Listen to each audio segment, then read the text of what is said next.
ସମସ୍ତେ ଜାଣନ୍ତି ଆଜି ଯାହା କରିବେ ଭବିଷ୍ୟତରେ ଏହାର ରେଜଲ୍ଟ ତାହା ମିଳିବ। ଏହା ସମସ୍ତେ ତ ଜାଣନ୍ତି, କିନ୍ତୁ କିଛି ଲୋକ କରନ୍ତି ଆଉ କିଛି ଲୋକ ବର୍ତ୍ତମାନରେ ବଞ୍ଚନ୍ତି। ମୁଁ ଧର୍ମରାଜ ମହାପାତ୍ର, ମୋଟିଭେସନାଲ କୋଚ୍। ପ୍ରଥମେ ଚ୍ୟାନେଲଟିକୁ ଯେଉଁମାନେ ଦେଖୁଛନ୍ତି ସବସ୍କ୍ରାଇବ୍ କରିଦିଅନ୍ତୁ ଏବଂ ପାଖରେ ଥିବା ବେଲ୍ ଆଇକନ୍ଟିକୁ ବଜାଇ ଦିଅନ୍ତୁ। ଆମେ ସମସ୍ତେ ଜାଣନ୍ତି ସମୟ ବହୁତ ମୂଲ୍ୟବାନ ଆଉ ବୟସ ମଧ୍ୟ ବହୁତ ମୂଲ୍ୟବାନ। ଥରେ ଯଦି ବୟସ କି ସମୟ ଚାଲିଗଲା ଆଉ କାନ୍ଦିଲେ ବି ଏହା ଫେରିବ ନାହିଁ। ଆଜି ଏହି ବୟସ ବିଷୟରେ ଆଲୋଚନା କରିବା। କିଛି ଲୋକ 15ରୁ 30 ବର୍ଷ ବୟସ ଭିତରେ ଯେଉଁ ସବୁ ଭୁଲ କରିଯାଇଥାନ୍ତି, ଖରାପ ଭାବିବେ ନାହିଁ ବନ୍ଧୁ, ଏହାକୁ 40ରୁ 60 ବର୍ଷ ଭିତରେ ଭୋଗିବାକୁ ପଡ଼େ। ଏହି 15ରୁ 30 ବର୍ଷ ବୟସ ଭିତରେ ଅନେକ ସୁଯୋଗ ଆସେ, ଯେମିତିକି ପାଠ ପଢ଼ିବା, ଚାକିରି କରିବା, ବ୍ୟବସାୟ କରିବା, ଆହୁରି ଅନେକ କିଛି। କିନ୍ତୁ କିଛି ପିଲା ପାଠପଢ଼ାକୁ ଆଦୌ ଗୁରୁତ୍ୱ ଦିଅନ୍ତି ନାହିଁ।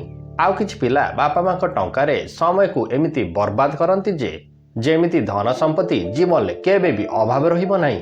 ତେଣୁ କିଛି ପିଲା ଏହି 15ରୁ 30 ବର୍ଷ ବୟସ ଭିତରେ ଟଙ୍କାକୁ ଗାର୍ଲଫ୍ରେଣ୍ଡ ପଛରେ, ସାଙ୍ଗମାନଙ୍କ ଖଟିରେ ଏବଂ ନିଶା ଦ୍ରବ୍ୟରେ ନିଜକୁ ଏମିତି ହଜେଇ ଦିଅନ୍ତି ଯେ ଭବିଷ୍ୟତରେ ଆସୁଥିବା ଅନ୍ଧକାର ସମୟକୁ ଦେଖିପାରନ୍ତି ନାହିଁ। ଆଉ କିଛି ପିଲା ଏହି 15ରୁ 30 ବର୍ଷ ବୟସ ଭିତରେ ଗାଁ ଛକରେ ଖଟି କରନ୍ତି ଆଉ ଗାଁ ରାଜନୀତିରେ ମୁଣ୍ଡ ମଧ୍ୟ ପୁରାନ୍ତି। ଯେଉଁ ରାଜନୈତିକ ଦଳ ଯେତେବେଳେ ଦେଲା ସେ ତାର ହୋଇଯାଆନ୍ତି।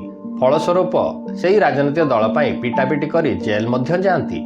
ଏମିତି କରୁ କରୁ ଯେତେବେଳେ ବୟସ ଆସିଯାଏ, ଘର ଚଳିବା ପାଇଁ ହେଉ କି ପକେଟ ଖର୍ଚ୍ଚ ପାଇଁ ହେଉ, ଯେତେବେଳେ ଅର୍ଥ ଅଭାବ ହୁଏ ସେତେବେଳେ ବୁଦ୍ଧି ବାଟ କିଛି ଦେଖାଯାଏ ନାହିଁ। ସେତେବେଳେ ଗାଁରେ ଯେଉଁ ଭାଇଟି ବାହାର ରାଜ୍ୟରେ କାମ କରୁଥାଏ, ସେତେବେଳେ ସେ ଭାଇଟି କୁହେ, ଗାଁରେ କିଛି ନାହିଁ ରେ, ଏଠିକି ପଳିଆ, ଗୋଟେ କମ୍ପାନୀରେ ମାସକୁ 10,000 ଟଙ୍କାରେ ରଖେଇଦେବି। ହଁ ଆଜ୍ଞା, ସେତେବେଳେ ସେଇ ରାସ୍ତା ଛଡ଼ା ଆଉ କିଛି ଦେଖାଯାଏ ନାହିଁ। ଆଉ ଯେଉଁ ରାଜନେତାଙ୍କ ପାଇଁ ମାଡ଼ ଖାଇଥିବେ ସେମାନେ କହିବେ, ଭୋଟ ମାସେ ଆଗରୁ ପଳେଇ ଆସିବୁ, ତୋ କଥା ବୁଝିଦେବା। ପୁଣି ଯେତେବେଳେ ଭୋଟ ଟାଇମ୍ ଆସିଯାଏ, ସେତେବେଳେ ମାସଟେ ମଦ ମାଂସରେ ଆସର ଜମିଯାଏ।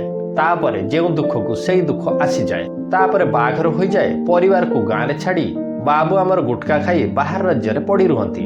ଖରାପ ଭାବିବେ ନାହିଁ ବନ୍ଧୁ, ସମସ୍ତେ ଏହି କାମ କରୁନଥିଲେ ବି କିଛି ଯୁବକ ସମୟକୁ ଏମିତି ବର୍ବାଦ କରିଦିଅନ୍ତି। ତେଣୁ ସମୟ ଆଉ ବୟସ ଠାରୁ ମଣିଷର ଅମୂଲ୍ୟ ରତ୍ନ କିଛି ନାହିଁ। ଏହାକୁ ଯିଏ ବି ହରେଇଛି, ଭବିଷ୍ୟତରେ ସେ ଅନ୍ଧାର ଦୁନିଆ ଭିତରେ ଜୀବନ କାଟିଛି। ତେଣୁ ଏ ଅମୂଲ୍ୟ ରତ୍ନକୁ ଜମାରୁ ବି ନଷ୍ଟ କରନ୍ତୁ ନାହିଁ। ଖାସ କରି ବାପା ମା ମାନେ ଆପଣଙ୍କ ପାଖରେ ଯେତେ ଟଙ୍କା ଥିଲେ ବି ଆପଣ ସନ୍ତାନଟିର ମୋହରେ ସନ୍ତାନର ଭବିଷ୍ୟତଟିକୁ ନଷ୍ଟ କରନ୍ତୁ ନାହିଁ।